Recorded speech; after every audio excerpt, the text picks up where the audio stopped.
이 이야기는 경기도 분당의 한 부유한 가정에서 일어난 실화를 각색하였습니다. 이제 죽어도 여한이 없겠네. 정태호 회장은 와인 잔을 들어 올리며 아내 윤미자의 눈을 바라봤습니다. 그 눈동자에 40년의 세월이 고스란히 담겨 있었죠. 대기업 정한그룹 최상층 회장실에서 바라보는 서울의 야경은 마치 그들이 일궈온 인생처럼 찬란했습니다. 여보, 아직 죽을 생각은 마세요. 우리 손자도 보고 그래야죠. 윤미자는 와인 잔을 남편과 부딪히며 미소를 지었습니다. 그 미소 속에 70평생 동고동락한 세월의 흔적이 아름답게 새겨져 있었습니다. 남들이 보기엔 대기업 회장 부부의 호화로운 저녁이었지만 두 사람에게는 평생을 바쳐 일군 결실을 확인하는 소박한 의식이었습니다. 진석이 녀석, 요즘 회사 일은 좀 익숙해졌나? 정 회장이 물었습니다. 아들 진석은 1년 전부터 계열사 중 하나인 정한전자의 사장 자리에 앉았지만 아직 경영에는 서툰 면이 많았습니다. 사업보다 여유로운 삶을 좋아하는 아들이 걱정이었지만 그래도 며느리 민지가 영리하고 부지런해 한시름 덜었습니다. 그 아이가 어디 회사 일에 관심이 있나요? 민지가 없었으면 벌써 무너졌을 거예요. 그래도 이젠 우리가 너무 간섭하지 말아요. 자기 인생 자기가 책임지게 해야죠. 윤미자는 남편의 손을 꼭 잡았습니다. 서로의 손에서 느껴지는 온기는 70년 인생의 고단함을 달래주는 유일한 위로였습니다. 내일 중앙병원 이사회가 있는데 내가 대신 가볼까요? 정 회장이 걱정스럽게 물었습니다. 정한그룹은 의료사업까지 손을 뻗쳐 중앙대학병원의 대주주였습니다. 윤미자는 그룹의 부회장이자 병원 이사회 의장으로서 중요한 회의를 앞두고 있었습니다. 괜찮아요. 마지막 회의니까 내가 직접 마무리하고 싶어요. 다음 달부터는 진석이가 맡을 테니까. 윤미자의 말에 정 회장은 더 이상 고집하지 않았습니다. 아내의 결단력과 책임감이 그룹을 이만큼 키운 원동력이었으니까요. 다음 날 아침 윤미자는 평소보다 더 공들여 화장을 했습니다. 마지막 이사회에 참석하는 날이니 더욱 단정하고 위엄있게 보이고 싶었던 겁니다. 검은색 정장을 입고 진주 목걸이를 착용한 그녀는 마치 젊은 시절로 돌아간 듯 활기찼습니다. 오늘 일찍 끝나면 저녁에 같이 식사해요. 내가 예약할게요. 정 회장은 아내를 배웅하며 말했습니다. 윤미자는 미소를 지으며 고개를 끄덕였습니다. 이날이 그들의 마지막 대화가 될 줄은 누구도 예상하지 못했습니다. 중앙병원 이사회실. 윤미자는 이사들 앞에서 당당하게 프레젠테이션을 하고 있었습니다. 병원의 미래 발전 방향과 사회 공헌에 관한 내용이었습니다. 그때였습니다. 갑자기 그녀의 시야가 흐려지기 시작했습니다. 손에 쥐고 있던 레이저 포인터가 바닥으로 떨어졌고 이어서 그녀의 몸도 천천히 기울어졌습니다. 쿵! 무거운 소리와 함께 윤미자가 바닥에 쓰러졌습니다. 이사회실은 순식간에 아수라장이 되었습니다. 누군가 부회장님 하고 외쳤고 또 다른 누군가는 의사를 불러 하고 소리쳤습니다. 그 소리는 바로 옆 회의실에 있던 정 회장의 귀에도 들렸습니다. 무슨 일인가 싶어 문을 열자마자 그는 바닥에 쓰러진 아내를 발견했습니다. 순간 그의 심장이 멈춘 듯 했습니다. 미자야. 정 회장은 아내에게 달려갔습니다. 윤미자의 얼굴은 핏기 없이 창백했고 입가에서는 침이 흘러내리고 있었습니다. 그는 즉시 아내의 상태를 파악하려 했지만 의학 지식이 없는 그로서는 어찌할 바를 몰랐습니다.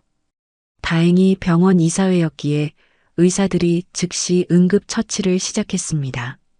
정 회장은 아내의 손을 꼭 붙잡은 채 눈물을 흘렸습니다. 평생을 함께한 동반자가 눈앞에서 의식을 잃고 쓰러진 것입니다. 그의 가슴은 무너져 내렸습니다. 응급실로 빨리 옮겨야 합니다. 초기 증상으로 보아 뇌졸중이 의심됩니다. 주치의의 말에 정 회장은 고개를 끄덕였습니다. 의료진들이 신속하게 윤미자를 응급실로 이송하는 동안 그는 아들에게 전화를 걸었습니다. 그러나 아들 진석은 전화를 받지 않았습니다. 몇 번을 더 시도해도 마찬가지였습니다.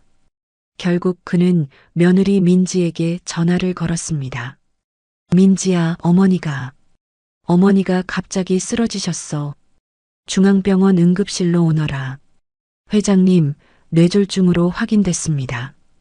다행히 골든타임 안에 처치가 이루어져서 생명에는 지장이 없습니다만 응급실 의사의 말에 정 회장의 주름진 손이 부들부들 떨렸습니다.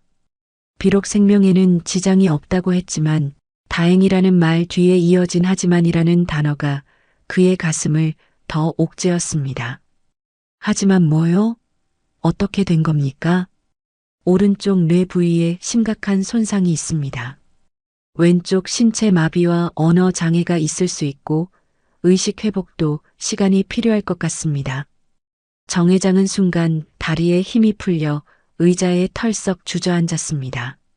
40년간 함께 해온 아내, 삶의 동반자이자 사업의 파트너였던 그녀가 이제 말도 제대로 못하고 움직이지도 못할 수도 있다니. 그는 나이든 손으로 얼굴을 감쌌습니다. 진석이는 연락이 안 되나요? 중환자실 입구에서 희미한 목소리가 들렸습니다. 민지였습니다. 그녀는 서둘러 병원에 도착했지만 남편에게는 아직 연락이 닿지 않은 모양이었습니다. 안 돼. 회사 중요한 미팅이 있다고. 정 회장의 말은 공허했습니다. 아내가 쓰러졌는데 아들은 회사 미팅이 중요하다고 오지 않는다니. 평생을 바쳐 일군 회사를 물려주기 위해 그토록 애썼는데 정작 필요한 순간에 아들은 없었습니다.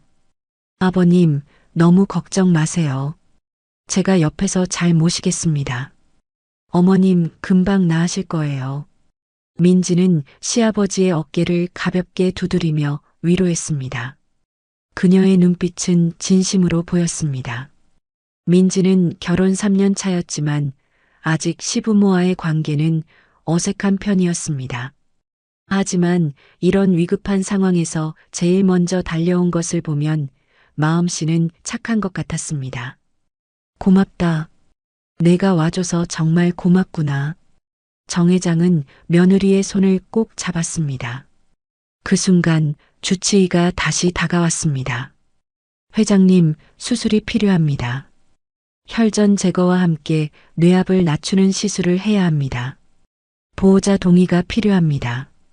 정 회장은 망설임 없이 동의서에 서명했습니다. 의사는 곧바로 수술 준비를 시작했고 윤미자는 수술실로 이송되었습니다. 정 회장은 기도하는 마음으로 수술실 앞 의자에 앉았습니다. 아버님, 저는 어머님 옷가지랑 필요한 것들 가지러 집에 다녀올게요. 아버님도 오랫동안 병원에 계실 테니 옷 가져다 드릴까요? 민지의 말에 정 회장은 고개를 저었습니다. 난 괜찮아. 미자 것만 좀 가져와 줘. 민지는 고개를 끄덕이고 병원을 나섰습니다. 그녀가 떠난 후 정 회장은 다시 한번 아들에게 전화를 걸었습니다. 이번에는 전화를 받았습니다. 아버지, 죄송해요. 지금 중요한 계약 미팅 중이라. 내 어머니가 뇌졸중으로 쓰러지셨다. 지금 수술 중이야. 전화 너머로 잠시 침묵이 흘렀습니다. 많이 위험한가요? 의사는 생명에는 지장 없다고 하지만 왼쪽 마비와 언어 장애가 올 수 있대. 너라도 빨리 와라. 아버지, 정말 죄송해요. 지금 이 미팅이 정말 중요해서 내일 첫 비행기로 갈게요. 정 회장은 더 이상 말을 잇지 못했습니다.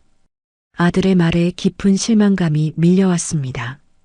하지만 그는 더 이상 뭐라 말할 기력도 없었습니다. 그저 전화를 끊고 수술실 앞에서 아내를 기다릴 뿐이었습니다. 3시간의 긴 수술 끝에 윤미자는 중환자실로 이송되었습니다. 의사는 수술이 성공적이었지만 앞으로 회복 과정이 중요하다고 했습니다. 특히 처음 72시간이 고비라고 했습니다. 정 회장은 중환자실 면회 시간에 아내를 만났습니다. 각종 기계와 튜브에 연결된 아내의 모습은 처연했습니다. 활기찼던 그녀의 얼굴은 창백했고 강인했던 그녀의 몸은 작고 연약해 보였습니다. 미자야, 내가 여기 있어. 이제 다 괜찮아. 정 회장은 아내의 손을 조심스럽게 잡으며 속삭였습니다. 그녀의 손은 차가웠고 아무런 반응이 없었습니다. 간호사는 의식이 돌아오려면 시간이 필요하다고 했습니다. 저녁이 되자 민지가 병원에 돌아왔습니다. 그녀는 시어머니의 옷가지와 세면도구를 가져왔고 시아버지를 위한 간단한 저녁 식사도 준비해 왔습니다. 아버님, 저녁 드세요. 어머님 걱정만 하시다가 아버님마저 쓰러지시면 어떡해요.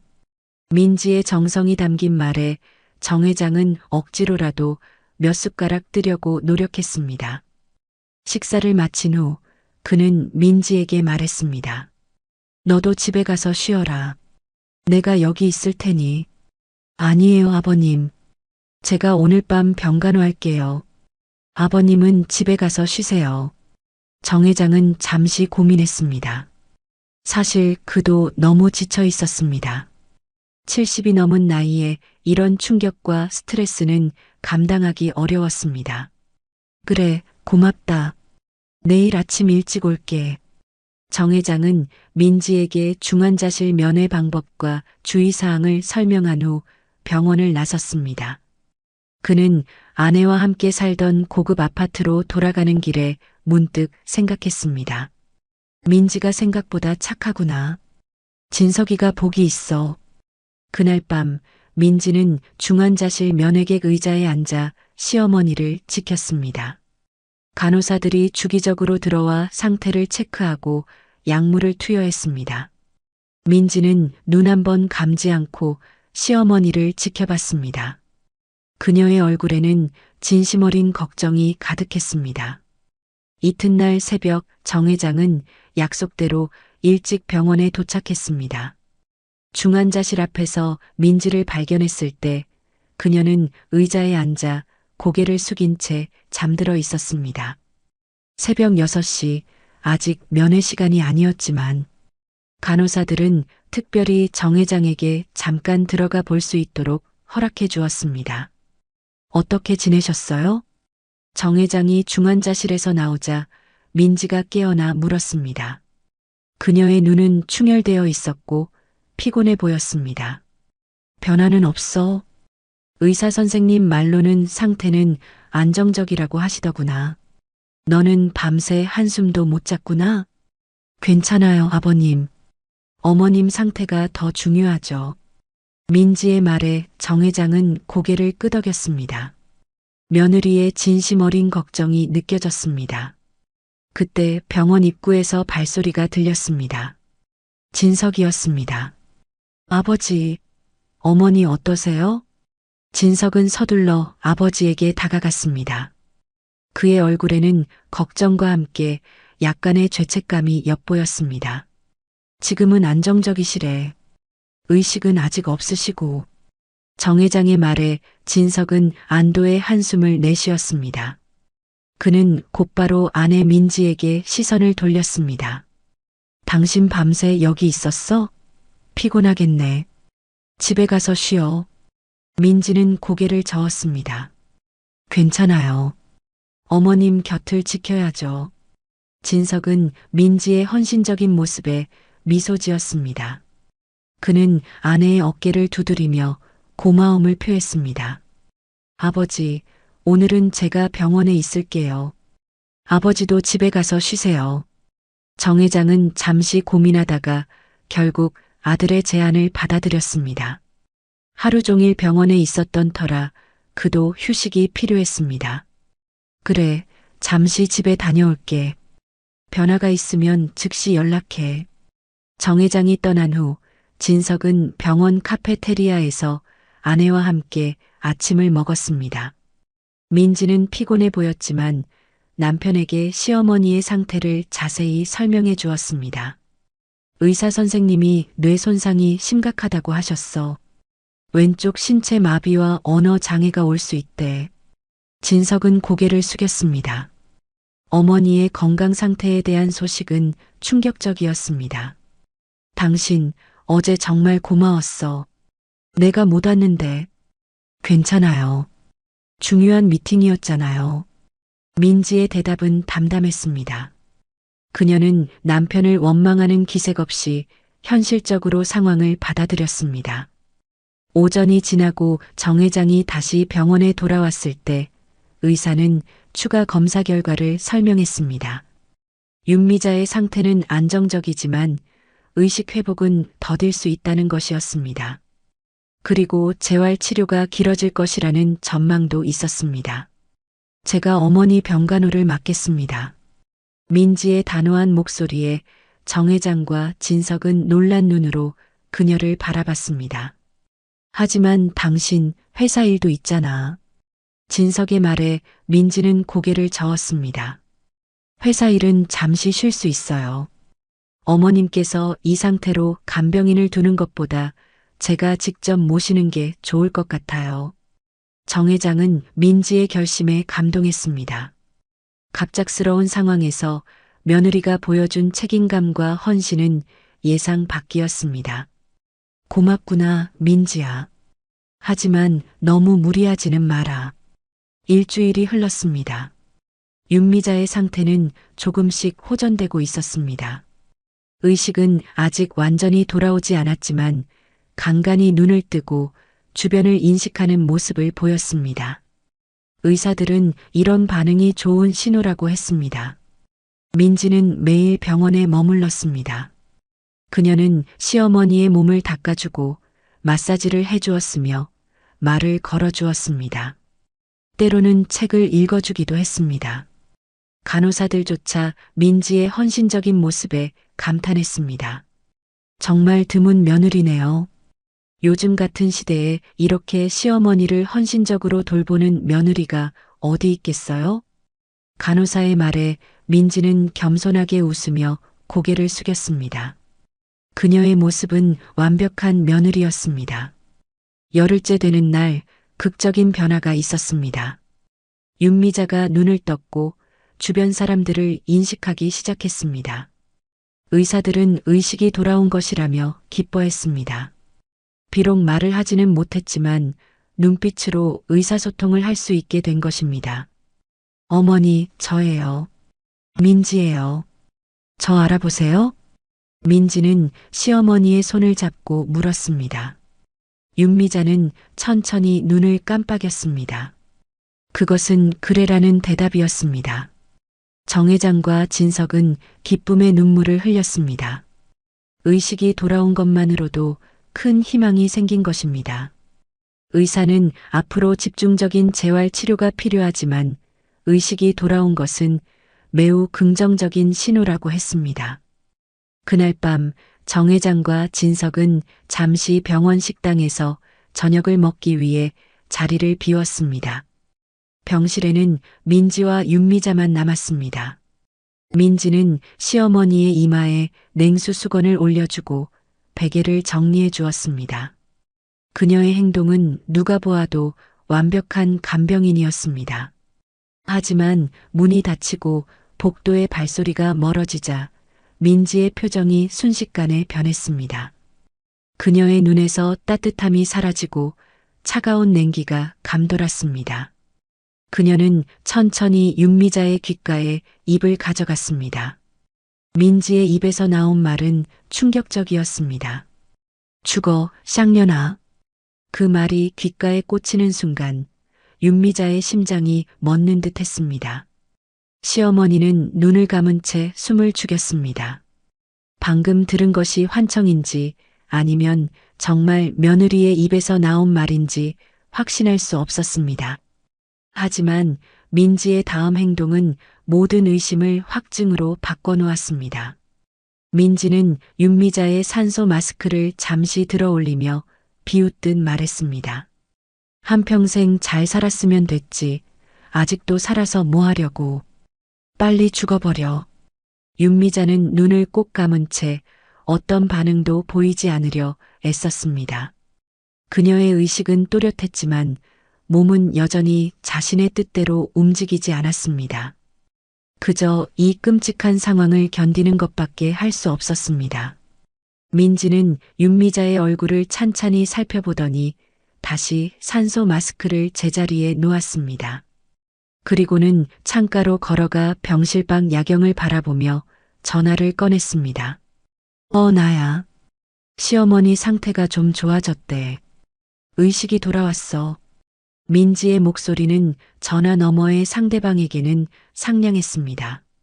하지만 그 내용은 윤미자의 심장을 더 아프게 했습니다. 그래, 근데 시어머니가 죽으면 우리도 보험금 받을 수 있을까? 지금 상태론 회복되더라도 평생 병신으로 살 텐데. 차라리 빨리 죽는 게 낫지 않을까? 그 말을 듣는 순간 윤미자의 눈가에서 뜨거운 눈물이 흘러내렸습니다. 그녀는 눈물이 새는 것을 막을 수 없었습니다. 이 여자가 정말 자신의 며느리가 맞는지 믿을 수 없었습니다. 지난 열흘 동안 헌신적으로 병간호를 해준 그 여자가 바로 지금 자신의 죽음을 바라고 있다니. 민지는 전화를 끊고 다시 병상 곁으로 다가왔습니다. 그때 윤미자의 뺨에 흐르는 눈물을 발견했습니다. 어머, 왜 울고 계세요? 많이 아프세요? 민지의 말투는 다시 다정하고 걱정스러웠습니다. 그녀는 재빨리 티슈로 시어머니의 눈물을 닦아주었습니다. 하지만 윤미자는 그 손길이 뱀처럼 느껴졌습니다. 가식적인 친절, 거짓된 걱정. 그녀는 민지의 진짜 모습을 보았습니다. 제가 간호사 불러드릴까요? 많이 불편하신가 봐요. 윤미자는 고개를 살짝 흔들었습니다. 그녀는 지금 당장은 아무에게도 이 사실을 알리고 싶지 않았습니다. 먼저 모든 상황을 파악하고 자신의 눈과 귀로 확인해야 했습니다. 민지가 왜 이런 행동을 하는지, 그리고 그녀가 말한 보험금은 무엇인지. 얼마 후 정 회장과 진석이 병실로 돌아왔습니다. 그들의 얼굴은 저녁 식사 후 한결 편안해 보였습니다. 민지는 마치 아무 일도 없었다는 듯이 그들을 반갑게 맞이했습니다. 어머님 상태는 어때? 진석이 물었습니다. 민지는 미소를 지으며 대답했습니다. 좀 전에 눈물을 흘리셨어요. 아마 감정이 돌아오고 있는 것 같아요. 의사 선생님이 그러시던데 감정 표현이 나타나는 건 회복에 좋은 신호래요. 정 회장은 아내의 손을 잡고 부드럽게 말했습니다. 미자야, 내가 여기 있어. 괜찮아. 곧 좋아질 거야. 윤미자는 남편의 손을 느끼며 안도감을 느꼈습니다. 하지만 민지를 바라볼 때마다 그녀의 심장은 공포로 떨렸습니다. 자신이 의식을 되찾기 전부터 민지는 어떤 행동을 했을까? 다른 사람들이 없을 때 그녀는 무슨 말을 했을까?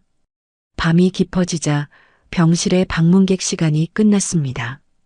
정 회장은 이제 집에 가서 쉬어야 한다고 했지만 민지는 다시 한번 밤 병간호를 자청했습니다. 아버님, 진석 오빠, 두 분은 집에 가서 쉬세요.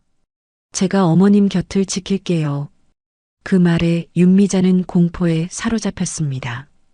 민지와 단둘이 밤을 보내야 한다는 생각에 그녀의 몸은 떨리기 시작했습니다. 하지만 그녀는 여전히 말을 할 수 없었고 자신의 두려움을 표현할 방법이 없었습니다. 아니다. 오늘은 내가 있을게. 민지야, 너도 집에 가서 좀 쉬어라. 열흘 동안 고생 많았어. 정 회장의 말에 윤미자는 안도의 한숨을 내쉬었습니다. 민지는 잠시 망설이는 듯 했지만 곧 미소를 지으며 고개를 끄덕였습니다. 그럼 내일 아침 일찍 오겠습니다. 어머님, 편안히 주무세요. 민지와 진석이 떠난 후 병실에는 윤미자와 정 회장만 남았습니다. 정 회장은 아내의 손을 잡고 조용히 앉아 있었습니다.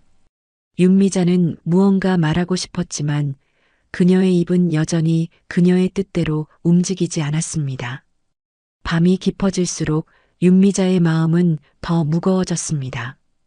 민지의 말이 계속 귓가에 맴돌았습니다.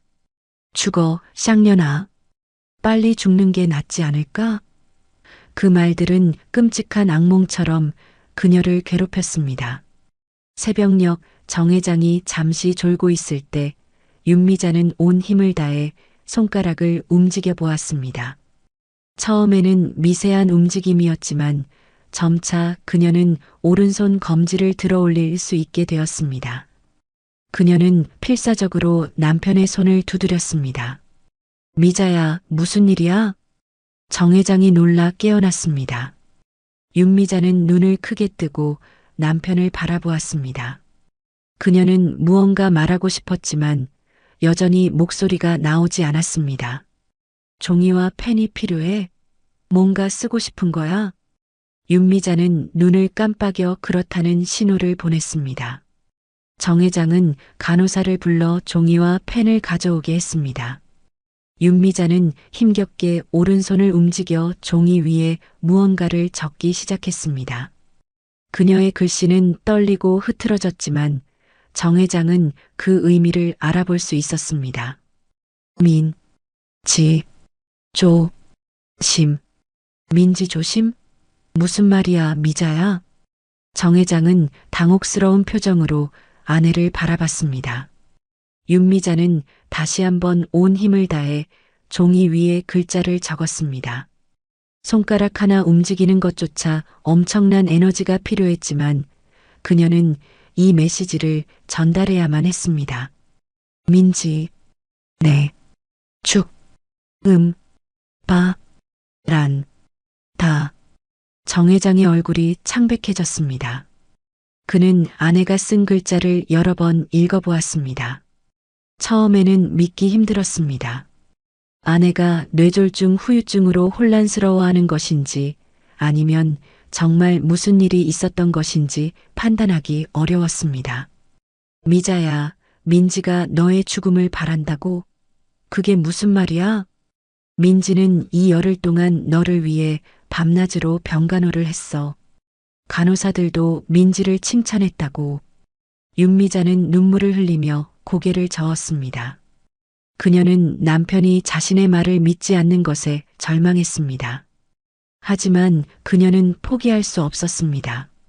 다시 한번 종이 위에 글자를 적었습니다. 사람, 없을, 때, 쌍, 년, 이라, 불, 러, 다. 정 회장은 충격에 휩싸였습니다. 아내가 쓴 글자에 담긴 분노와 슬픔이 느껴졌습니다. 그는 자신이 본 민지의 모습과 아내의 말 사이에서 혼란스러웠습니다. 며느리는 항상 공손하고 헌신적으로 보였는데 이런 일이 있었다니. 언제 그런 일이 있었어? 혹시 꿈을 꾼 건 아닐까? 윤미자는 더 이상 글을 쓸 힘이 없었습니다. 그저 눈물만 흘렀습니다. 정 회장은 아내의 손을 꼭 잡고 생각에 잠겼습니다. 그는 아내를 믿고 싶었지만 동시에 민지의 헌신적인 모습도 무시할 수 없었습니다. 알았어, 미자야. 내가 살펴볼게. 민지가 정말 그런 말을 했는지 확인해 볼게. 정 회장의 마음속에 의심의 씨앗이 심어졌습니다. 그는 이제 민지의 행동을 주의 깊게 관찰하기로 결심했습니다. 아침이 되자 약속대로 민지가 병실에 도착했습니다. 그녀는 여전히 상냥한 미소를 지으며 시부모님께 인사했습니다. 어머님, 오늘은 좀 어떠세요? 아버님, 밤새 고생 많으셨죠? 정 회장은 민지를 유심히 관찰했습니다. 그녀의 말투, 행동, 눈빛 모두 진심으로 보였습니다. 하지만 아내의 글씨가 계속 그의 마음을 무겁게 했습니다. 민지야, 커피 한잔 하자. 미자는 지금 의사가 진찰하러 올 시간이니까. 정 회장은 민지를 병원 카페로 데려갔습니다. 그는 며느리와 단둘이 대화하고 싶었습니다. 카페에 앉은 후 그는 직접적으로 물었습니다. 민지야, 정직하게 말해다오. 너는 정말 미자를 위해 이 모든 간병을 하고 있는 거니? 민지는 놀란 표정을 지었습니다. 아버님, 무슨 말씀이세요? 당연하죠. 어머님은 제 시어머니시잖아요. 제가 돌봐드리는 건 당연한 일이에요. 정 회장은 민지의 눈을 똑바로 쳐다보았습니다. 그녀의 눈에서는 어떤 거짓도 찾을 수 없었습니다. 또는 그녀가 연기를 너무 잘하는 것일까요? 미자가 어젯밤에 내가 그녀에게 욕을 했다고 말했단다. 사람들이 없을 때 민지의 얼굴이 창백해졌습니다. 그녀는 잠시 말을 잇지 못했습니다. 정 회장은 그 반응이 죄책감의 표시라고 생각했습니다. 하지만 민지의 다음 말은 예상 밖이었습니다. 아버님, 어머님이 정말 그렇게 말씀하셨어요? 어떻게 그런 말씀을 하실 수 있죠? 제가 밤낮으로 어머님을 간호했는데 민지의 눈에 눈물이 고였습니다. 그녀는 진심으로 상처받은 것처럼 보였습니다. 의사 선생님이 뇌졸중 환자들은 가끔 헛것을 보거나 환각을 경험할 수 있다고 하셨어요. 어머님이 저를 다른 사람으로 착각하신 건 아닐까요? 정 회장은 혼란스러웠습니다. 민지의 설명도 일리가 있었습니다. 의사들은 실제로 뇌졸중 후 환자들이 혼란을 겪을 수 있다고 했습니다. 하지만 아내의 또렷한 눈빛과 필사적으로 전하려 했던 메시지가 단순한 착각으로 보이지는 않았습니다. 민지야, 나는 단지 진실을 알고 싶을 뿐이야. 만약 내가 무슨 일을 했다면 지금 정직하게 말해주길 바란다. 민지는 고개를 저었습니다. 그녀의 목소리는 떨렸지만 단호했습니다. 아버님, 저는 어머님에게 그런 말을 한 적이 없어요. 절대로요. 제가 어떻게 그런 끔찍한 말을 할 수 있겠어요? 저는 어머님이 빨리 건강해지시기만을 바라고 있어요. 정 회장은 깊은 한숨을 내쉬었습니다. 그는 누구의 말을 믿어야 할지 혼란스러웠습니다. 아내와 며느리 둘 다 그에게 중요한 사람들이었습니다. 알았다, 민지야. 일단 돌아가자. 병실로 돌아가는 길에 정 회장은 결심했습니다. 직접 확인하는 수밖에 없었습니다. 그는 민지 몰래 병실에 작은 녹음기를 설치하기로 했습니다. 그것만이 진실을 알 수 있는 방법이었습니다. 병실에 도착했을 때 의사가 윤미자를 진찰하고 있었습니다. 의사는 윤미자의 상태가 점차 호전되고 있다고 했습니다. 특히 오른쪽 손의 움직임이 좋아지고 있다는 것은 긍정적인 신호였습니다. 회장님, 부인께서 재활 치료를 시작하셔야 합니다. 특히 언어 치료가 중요합니다. 지금은 말을 못하시지만 적절한 치료를 받으면 회복될 가능성이 있습니다. 정 회장은 고개를 끄덕였습니다. 그는 아내가 하루빨리 말을 할 수 있게 되기를 바랐습니다.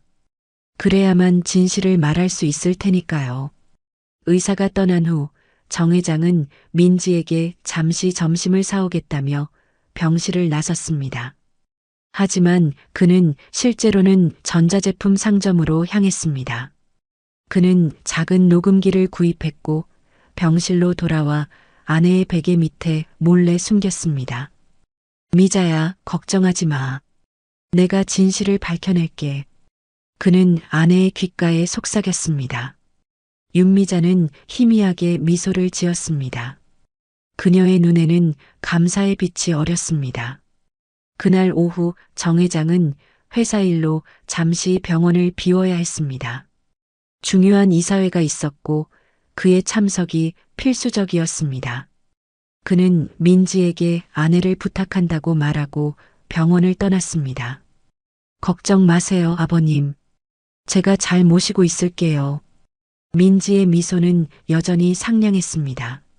하지만 이제 정 회장은 그 미소 뒤에 숨겨진 진실이 무엇인지 곧 알게 될 것이었습니다. 정 회장이 병원을 떠난 지 얼마 지나지 않아 병실의 분위기가 미묘하게 변했습니다. 민지는 간호사가 나간 것을 확인한 후 문을 살짝 닫았습니다. 그녀는 창가로 걸어가 잠시 밖을 내다보더니 천천히 윤미자의 병상 쪽으로 다가왔습니다. 어머니, 지금 저 말 들리시죠? 민지의 목소리는 달콤했지만 그 속에 숨겨진 냉기가 느껴졌습니다. 윤미자는 움직이지 않았습니다. 그녀는 녹음기가 제대로 작동하고 있기를 바랐습니다. 어머니가 아버님한테 저더러 나쁜 말 했다고 일러 바쳤다면서요? 어머니 참 못됐네요. 민지의 표정이 순식간에 변했습니다. 달콤한 미소는 사라지고 그 자리에 차가운 냉소가 자리 잡았습니다. 윤미자는 심장이 빠르게 뛰는 것을 느꼈습니다. 그녀는 여전히 눈을 감은 채 반응하지 않으려 했습니다. 어차피 아버님은 안 믿으시더라고요. 내가 얼마나 헌신적으로 간호했는데 그런 소리를 믿겠어요? 어머니가 환각을 보는 거라고 생각하시더라고요. 민지는 비웃듯 말했습니다. 그녀는 윤미자의 링거 주사를 살펴보는 척하며 속도를 살짝 조절했습니다. 사실 저도 처음엔 진심이었어요. 시어머니를 잘 모시고 싶었죠. 하지만 어머니와 아버님이 진석이를 너무 올가매는 거 보니까 점점 짜증이 나더라고요. 우리 둘만의 삶을 살고 싶은데 항상 시부모님 눈치 봐야 하고. 민지는 윤미자의 얼굴을 자세히 살펴보았습니다. 윤미자가 의식이 있다는 것을 알아차린 듯 했습니다. 어머니, 제 말 들리시죠? 그럼 이것도 들어보세요. 어머니가 죽으면 진석이는 유산을 상속받을 거예요. 그럼 우리는 이 지긋지긋한 회사 일에서 벗어나 자유롭게 살 수 있어요. 진석이는 그 돈으로 자기가 하고 싶은 일을 할 수 있고요. 윤미자의 눈에서 눈물이 흘러내렸습니다. 그녀는 더 이상 감정을 숨길 수 없었습니다. 자신이 그토록 사랑했던 아들과 며느리가 자신의 죽음을 기다리고 있다는 사실이 그녀의 가슴을 찢었습니다. 아, 우시네요. 감동하셨어요? 제 진심이 전해졌나 보네요. 민지는 가짜 걱정을 하는 척하며 윤미자의 눈물을 닦아주었습니다. 그 손길이 얼마나 역겨웠는지 모릅니다. 윤미자는 고개를 돌려 민지의 손을 피하려 했지만 그녀의 몸은 여전히 마음대로 움직이지 않았습니다. 아, 맞다. 어제 진석이랑 얘기했는데요. 아버님이 회사 지분을 진석이한테 곧 넘겨주실 거래요. 원래는 은퇴하고 나서 하실 생각이셨대는데 어머니 병환 때문에 계획을 앞당기신대요. 진석이가 너무 좋아하더라고요. 민지의 말에 윤미자는 충격을 받았습니다. 남편이 그런 계획을 하고 있다는 것을 그녀는 몰랐습니다. 아마도 그녀를 걱정시키지 않으려고 말하지 않았던 것 같았습니다. 그래서 말인데요, 어머니. 굳이 이렇게 오래 고생하실 필요 없어요. 그냥 편안하게 가시는 게 어떨까요? 아버님도 진석이도 저도 다 편해질 텐데. 민지의 말은 점점 더 위험한 방향으로 흘러갔습니다. 윤미자는 공포에 사로잡혔습니다. 민지가 자신에게 무슨 짓을 할지 모른다는 두려움이 엄습했습니다. 바로 그때 병실 문이 열렸습니다. 진석이 들어왔습니다. 여보, 어떻게 지내? 어머니는 좀 어떠세요? 민지의 표정이 순식간에 바뀌었습니다. 다시 상냥하고 걱정스러운 며느리로 돌아온 것입니다. 오빠 왔어요? 어머님은 조금 전에 눈물을 흘리셨어요. 감정이 점점 돌아오시는 것 같아요. 진석은 어머니의 병상 옆으로 다가왔습니다. 그는 어머니의 손을 잡고 부드럽게 말했습니다. 어머니, 제가 왔어요. 많이 힘드시죠? 곧 좋아지실 거예요. 윤미자는 아들의 목소리를 듣고 더 많은 눈물을 흘렸습니다. 그녀는 아들이 민지의 말처럼 자신의 죽음을 바라고 있는지 확인하고 싶었습니다. 정말 그녀의 아들이 그런 냉혹한 사람이 되었을까요? 어머니, 왜 이렇게 우세요? 많이 아프세요? 진석의 목소리에는 진심 어린 걱정이 담겨 있었습니다. 윤미자는 그 목소리에서 자신이 알던 아들의 모습을 찾을 수 있었습니다. 하지만 그녀는 확신할 수 없었습니다. 아들도 민지처럼 연기를 하고 있는 것은 아닐까요? 오빠, 점심 먹었어? 나 아직 못 먹었는데 같이 먹을래? 민지가 물었습니다. 진석은 고개를 끄덕였습니다. 그래, 잠깐 병원 식당에서 먹고 올까? 어머니, 저희 잠시 다녀올게요.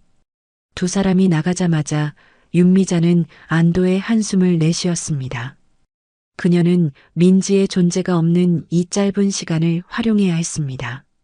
그녀는 온 힘을 다해 오른손을 움직여 베개 밑에 녹음기를 확인했습니다. 다행히 녹음기는 여전히 작동 중이었습니다.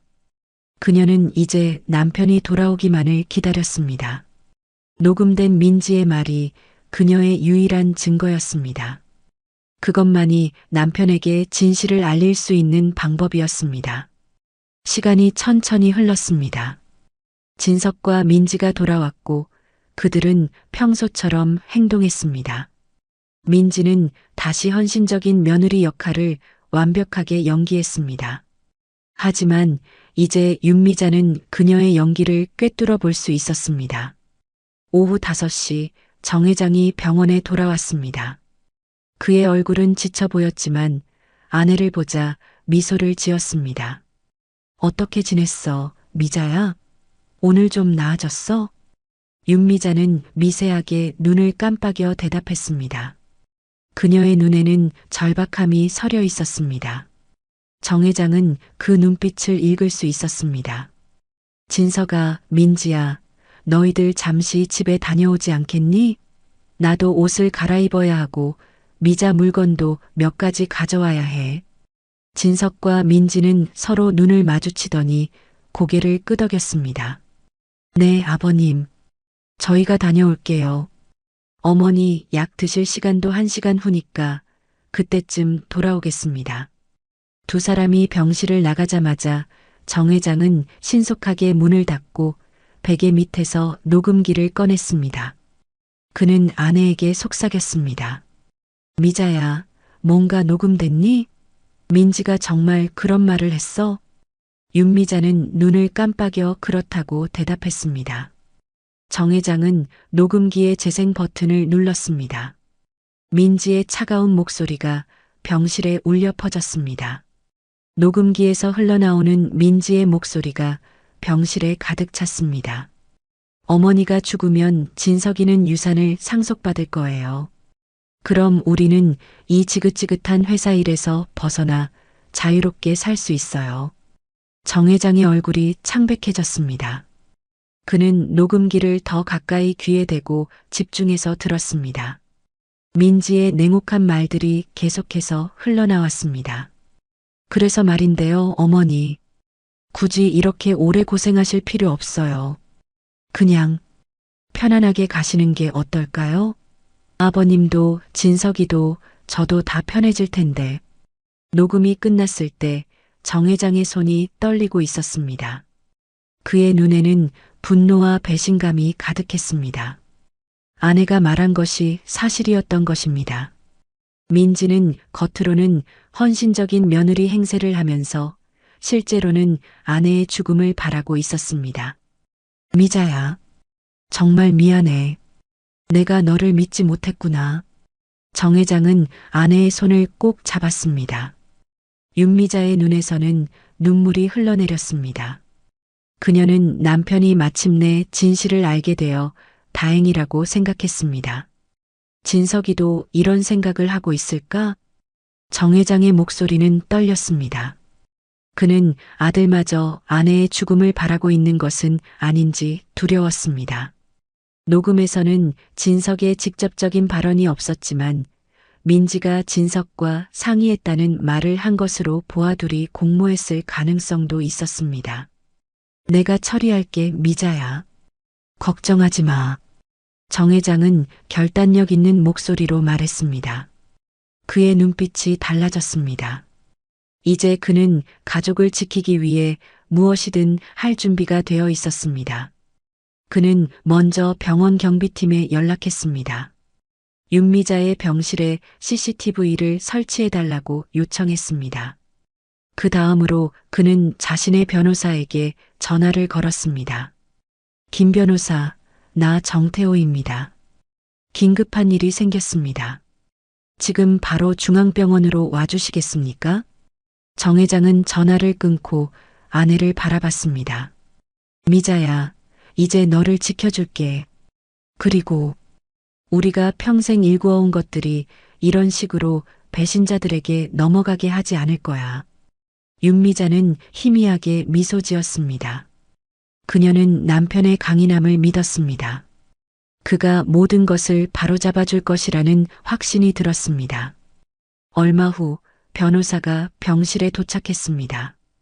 정 회장은 녹음된 내용을 들려주고 상황을 설명했습니다. 변호사는 심각한 표정으로 고개를 끄덕였습니다. 회장님, 이것은 심각한 문제입니다.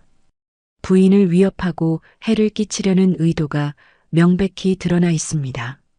법적 조치를 취할 수 있습니다. 법적 조치보다 더 중요한 것이 있소.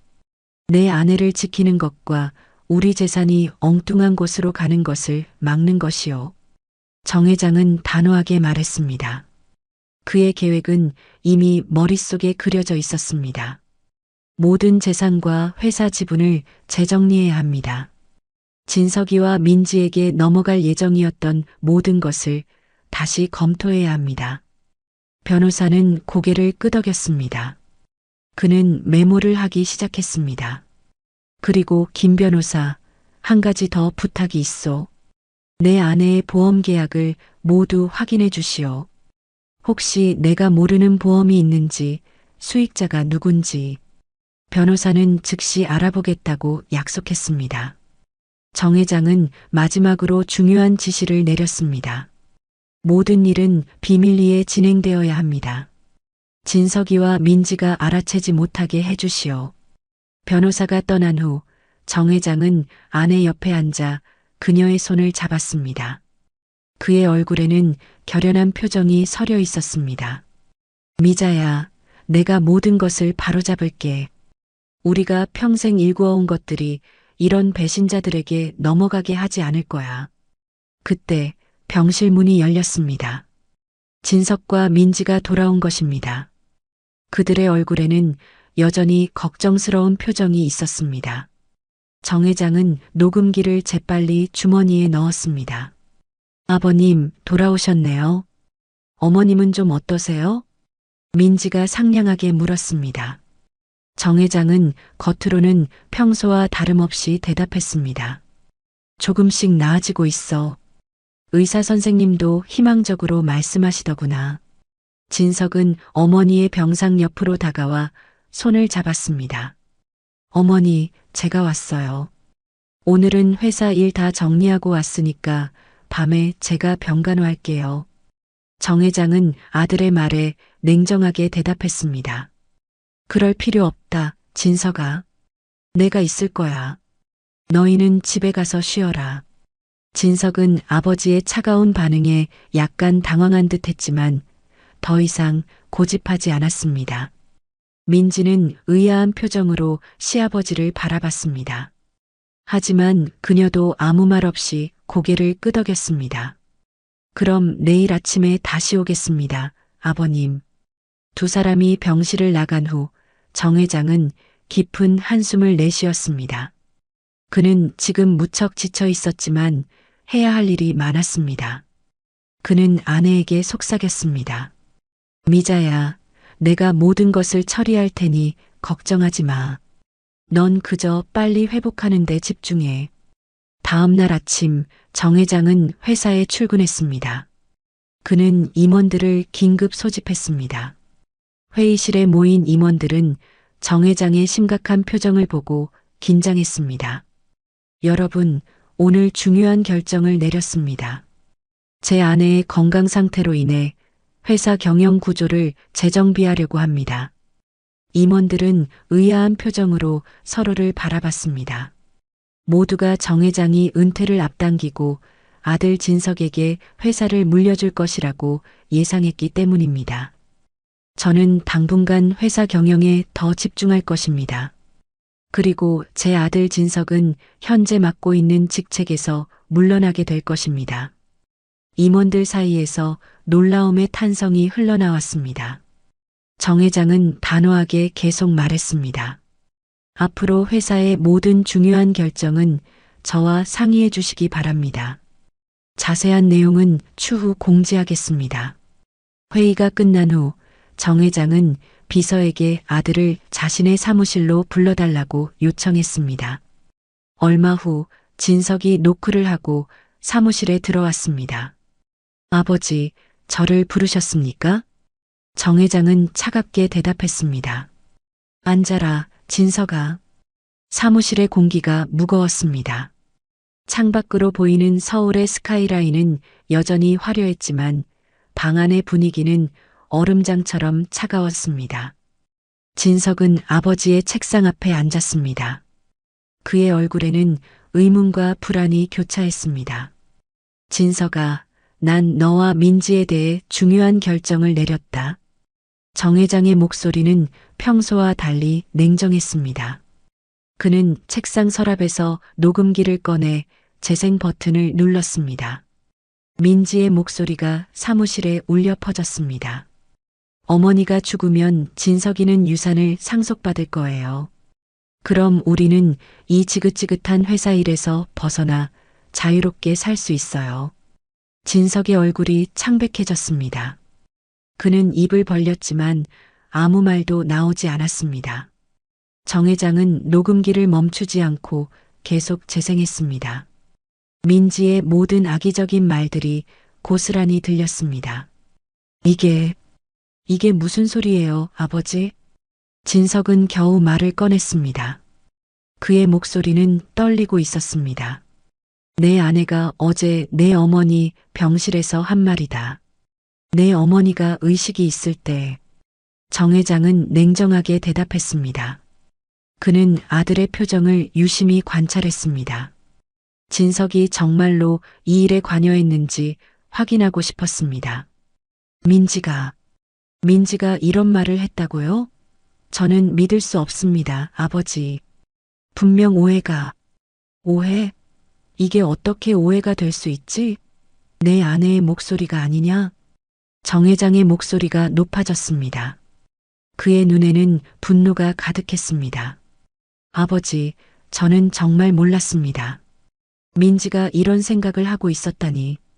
저는 믿을 수 없습니다. 진석의 눈에 눈물이 고였습니다. 그는 정말로 충격받은 것처럼 보였습니다. 너도 같은 생각이었던 것 아니냐? 회사를 물려받아 팔아버리고 편하게 살고 싶었던 것 아니냐? 정 회장의 질문에 진석은 고개를 세차게 저었습니다. 아닙니다, 아버지.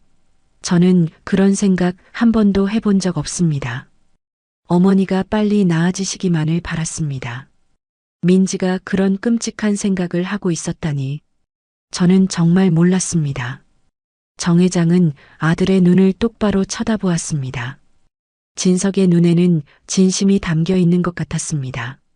하지만 그는 더 이상 쉽게 믿을 수 없었습니다. 그래, 내가 몰랐다고 치자. 하지만 내 결정은 바뀌지 않는다. 정 회장은 책상 위에 놓인 서류 뭉치를 가리켰습니다. 이것은 내가 오늘 아침에 변호사와 함께 작성한 문서들이다. 회사 지분, 부동산, 모든 재산에 관한 것이지. 나는 더 이상 너희에게 아무것도 물려주지 않기로 결정했다.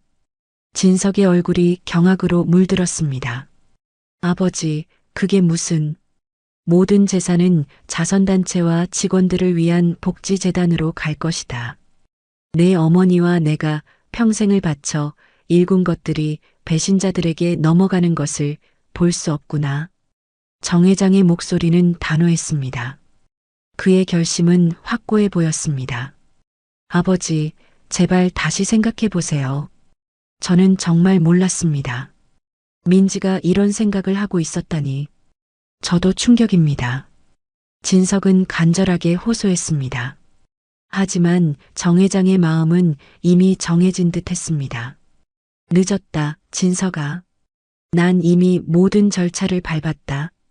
오늘부터 너는 회사에서 물러나게 될 것이고, 앞으로는 내 힘으로 살아가야 할 거다. 진석의 얼굴이 창백해졌습니다. 그는 한동안 말을 잇지 못했습니다. 그의 인생이 한순간에 뒤바뀐 것입니다. 이제 가봐라.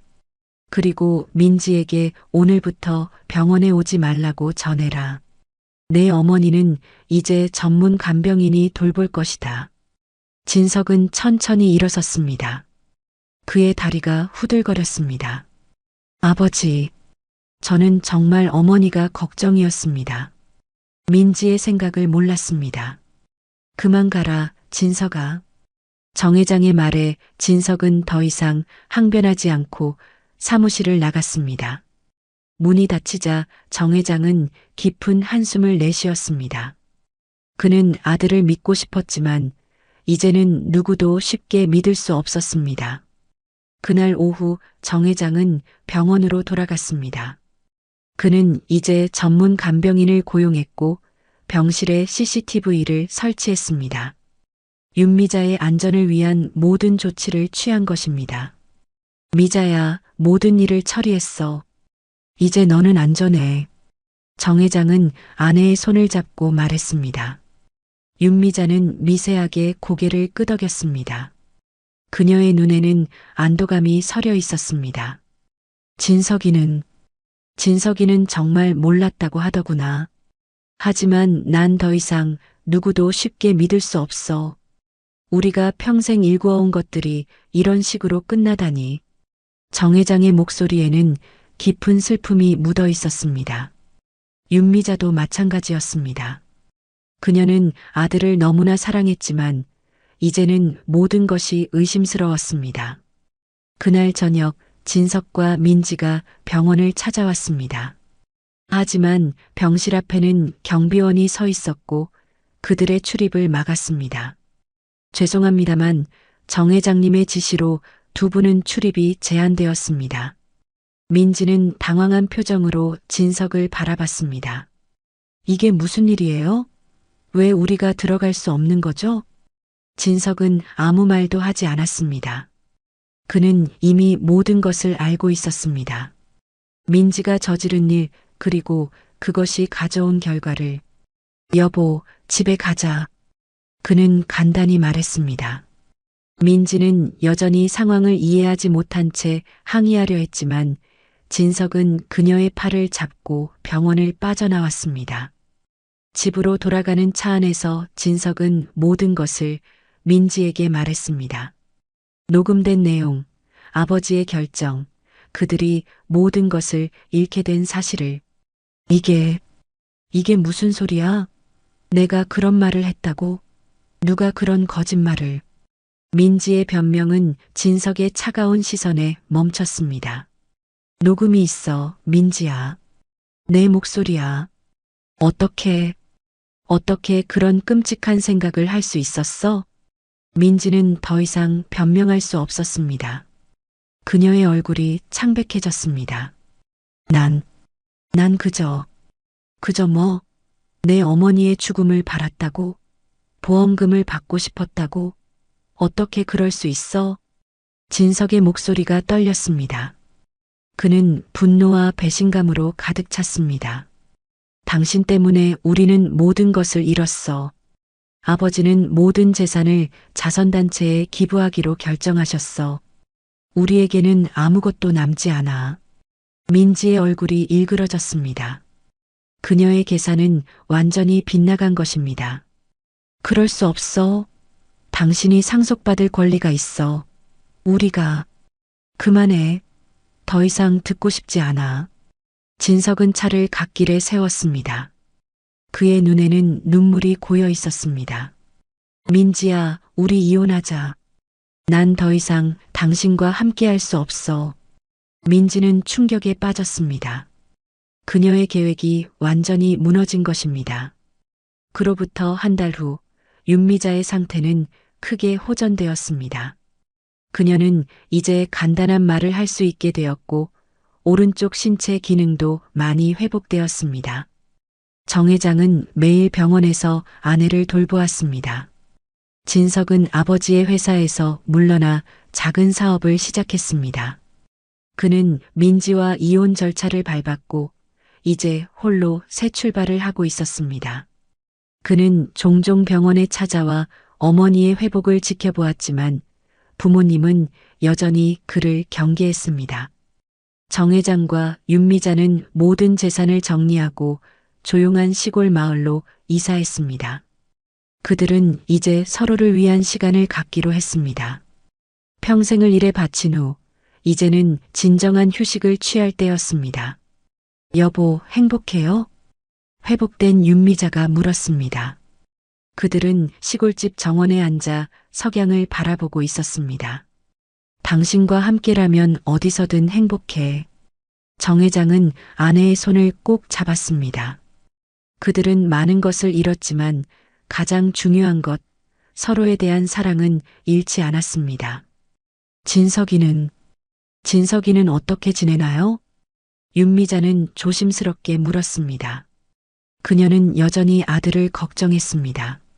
자기 힘으로 열심히 살고 있어. 언젠가는 우리가 그를 다시 받아들일 수 있을지도 몰라. 정 회장의 말에 윤미자는 고개를 끄덕였습니다. 그들의 마음은 여전히 아팠지만 시간이 모든 상처를 치유할 수 있을 것이라는 희망을 가지고 있었습니다. 민지는 서울을 떠나 멀리 이사했습니다. 그녀가 꿈꾸던 부와 안락한 삶은 이제 더 이상 가능하지 않았습니다. 그녀의 욕심과 계산이 모든 것을 망쳐버린 것입니다. 정 회장과 윤미자는 이제 서로를 바라보며 소박하지만 행복한 삶을 살아갔습니다. 그들은 비록 많은 것을 잃었지만 가장 중요한 것, 서로에 대한 사랑과 신뢰는 지켜냈습니다. 여보, 앞으로 우리 둘만의 시간을 충분히 가져요. 평생 일만 했으니 이제는 우리를 위한 시간이에요. 윤미자의 말에 정 회장은 미소를 지었습니다. 그는 아내의 손을 꼭 잡고 석양이 지는 하늘을 바라보았습니다. 새로운 시작, 새로운 삶이 그들을 기다리고 있었습니다. 그래, 미자야. 이제 우리 둘만의 시간이야. 더 이상 욕심내지 말고 서로를 위한 시간을 가지자. 두 사람은 손을 맞잡은 채 석양을 바라보았습니다. 그들의 눈에는 비록 슬픔의 그림자가 있었지만 희망의 빛도 함께 있었습니다. 인생의 가장 어두운 시기를 지나 이제 그들은 새로운 빛을 향해 나아가고 있었습니다.